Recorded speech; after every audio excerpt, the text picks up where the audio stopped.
Waktu saya beberapa minggu lalu dihubungi oleh tim sosialisasi buku dari Pendeta S.I. Nababan, saya bisa dikatakan terkejut, surprise, bahwa ternyata di usia yang sudah lanjut, Pendeta S.I. Nababan masih mau untuk kemudian menuliskan catatan perjalanan hidupnya, membukukannya agar bisa dibaca oleh generasi muda.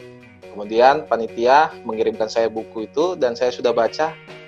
Sebagian dari isinya termasuk judulnya adalah Buku Selagi Masih Siang. Tentunya dari judul saja kita bisa melihat bahwa ada spirit yang ingin ditunjukkan oleh buku ini, yang ingin ditunjukkan oleh Pendeta S.I. Nababan, bahwa selagi kita masih muda, selagi masih siang, kita harus bisa berkontribusi, kita harus bisa memberikan peranan yang positif bagi kemajuan gereja, kemajuan masyarakat, bangsa, dan negara. Saya mengenal Pendeta S.I. Nababan sewaktu saya di GMKI. Bagi GMKI, beliau adalah salah satu senior yang berpengaruh. Kita biasa memanggil beliau itu Abang Pendeta S.I. Nababan. Beberapa tahun lalu waktu saya masih di GMKI, saya bertemu dengan beliau, saya perkenalan bahwa saya adalah pengurus pusat GMKI, dan saya diminta Pendeta Nababan untuk datang ke rumahnya. Nah, karena saya kurang terlalu paham jalan di Jakarta, saya telat sekitar 10 menit, beliau sudah menunggu dan saya dinasihati, diingatkan bahwa sebagai seorang pemimpin di organisasi Kristen, ya bahkan sebagai seorang pribadi, itu harus bisa tepat waktu, harus bisa disiplin dalam hal apapun, termasuk ketika bertemu dengan orang lain. Di situ saya melihat bagaimana seorang Pendeta Nababan, walaupun dia mungkin bisa dibilang tidak lagi punya jabatan publik, tapi dia tetap berusaha untuk selalu disiplin. Beliau selalu berusaha untuk konsisten untuk setiap hal yang dia lakukan. Dan saya juga mendengar dari banyak orang, dari senior-senior, dari tokoh-tokoh Kristen lainnya, Pendeta Nababan memang sejak muda dikenal sebagai orang yang berpendirian, yang tegas, disiplin, tapi juga bisa mengayomi, memimpin masyarakat ataupun memimpin orang-orang yang dia pimpin. Saya ingat cerita bagaimana beliau pernah menjadi seorang ketua umum PGI, kemudian juga menjadi seorang pengurus HKBP, bahkan pergolakan di masa itu ketika HKBP bergolak berhadapan-hadapan dengan pemerintah. Dan satu cerita yang saya ingat adalah ketika beliau juga ternyata ikut berjuang di era Orde Reformasi atau di era 98. Nah, cerita ini teman-teman saya tahu waktu tahun 2018 GMKI dalam perayaan Dies Natalisnya yang ke-68 kemudian memberikan piagam Panji Perdamaian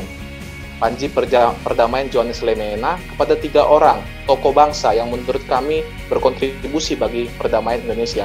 Nah, salah satu dari 3 tokoh ini adalah Pendeta S.I. Nababan. 2 lagi ada Buya Safi Marif, kemudian yang satu lagi adalah Romo Fran Magnis Suseno. Nah, waktu beliau datang menyampaikan pengalamannya di acara ini, beliau menyampaikan, dan ini menjadi informasi yang baru bagi kami, ternyata tahun 98 beliau yang memperjumpakan ada Gus Dur, Amin Rais, dan beberapa tokoh-tokoh bangsa lainnya. Mereka bergabung bersama, berjuang untuk bisa kemudian membawa bangsa Indonesia itu bisa lepas dari Orde Baru, melupakan setiap ego-ego lembaga masing-masing karena punya satu tujuan bersama.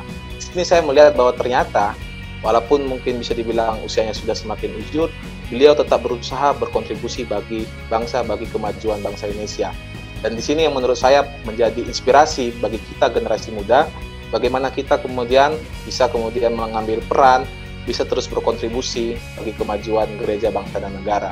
Satu hal juga yang saya lihat dari Pendeta S.I. Nababan, waktu saya menjadi pengurus di GAMKI sebagai sekretaris umum, saya diajak untuk kembali bertemu di rumah beliau. Dan di sana beliau mengingatkan saya, memotivasi saya untuk bisa kemudian memimpin GAMKI, untuk bisa kemudian membawa GAMKI menjadi organisasi yang memberikan peran positif bagi generasi muda gereja, sehingga pemuda Kristen, pemuda gereja bisa berkontribusi bagi bangsa.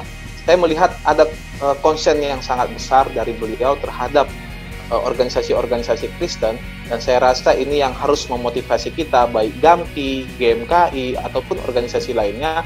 Kita harus terus menghasilkan anak-anak muda, generasi muda yang bisa kemudian mengikuti jejak para tokoh-tokoh bangsa, salah satunya Pendeta S.I. Nababan. Selamat untuk peluncuran buku Selagi Masih Siang. Tentunya kita berharap buku ini bisa tersebar luas, bisa kemudian dibaca khususnya oleh anak-anak muda Kristen, sehingga anak-anak muda Kristen memiliki semangat, memiliki spirit memiliki visi untuk bisa membangun bangsa sesuai dengan talentanya masing-masing. Terima kasih untuk kesempatan yang diberikan kepada saya. Salam sehat untuk kita semua.